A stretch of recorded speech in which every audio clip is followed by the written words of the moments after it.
Oh, hello there, internet web persons.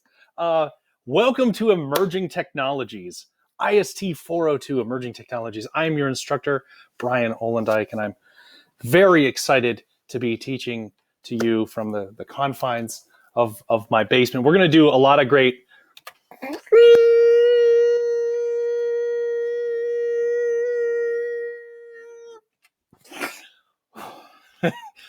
Sorry about that. Things got a little dicey out there last year, didn't they? Welcome to Dystopian Web Technologies. We're not here about the emergent. Everything is emergent, and everything we'll cover is on the web and its implications for society 3.0, 6.0, whichever one we're on at this point.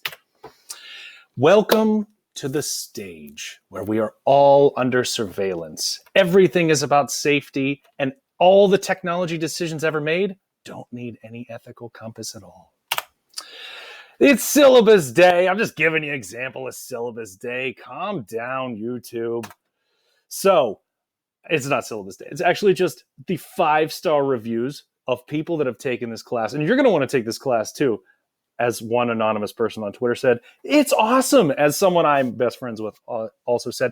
And I've been given ratings of a moderately good son by my mom. So you can trust me. I took 402 about 13 years ago, and I got an A. So I must know what I'm talking about.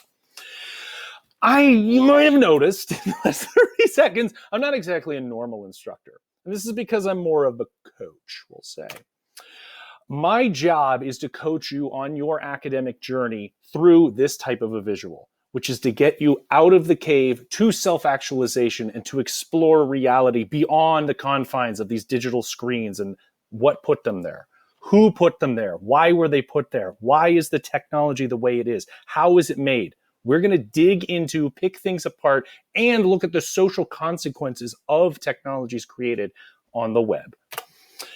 If you're interested in why I would care about these things, my thesis is about these types of issues of how society uses technology for its betterment and how crowds work around technology.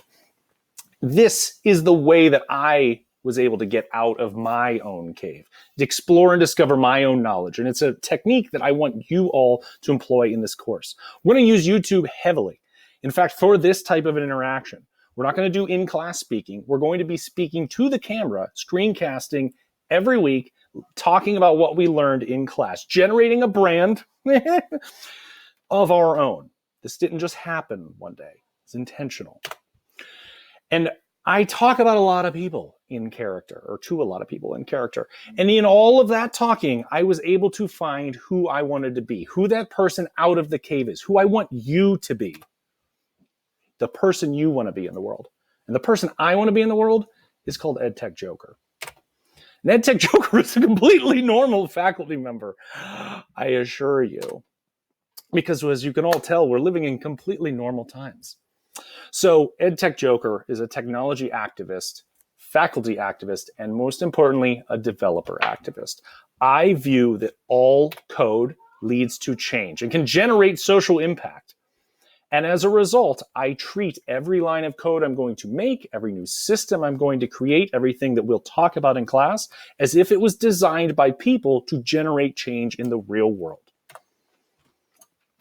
No, it's not like this, okay? Not like Watch Dogs, although I do some cool imagery like it's Watch Dogs. But more like this. This is the change we're talking about, what is more realistic that we can do and start to make our footprint in the world. So at the beginning of my career, right out of college, I started getting on YouTube and just doing screencasts of the interesting things I was doing with technology and what I was building. I wasn't great. I'm still arguably not that great. But the idea is to work and just talk through your process, what you're learning to get better at speaking about the technology, to be able to have a coherent conversation with a potential recruiter coming up, perhaps. So, education is nothing. The access to it is everything. And that is the way that we will approach this class. In my opinion, Penn State is a vast network of people, but it's ultimately what you make of it. It's the experience that you seek out to draw from the university and the university audience, which is why I'll see you in class. This is the only copy of IST 402 that is going to be on campus this spring. I think you're going to want to be there for it. And most importantly, I'm excited to meet you and see what brands you generate in the world. So join me for Dystopian Web Technologies. It's my branding of IST 402. I assure you it'll be fun. It's got good reviews.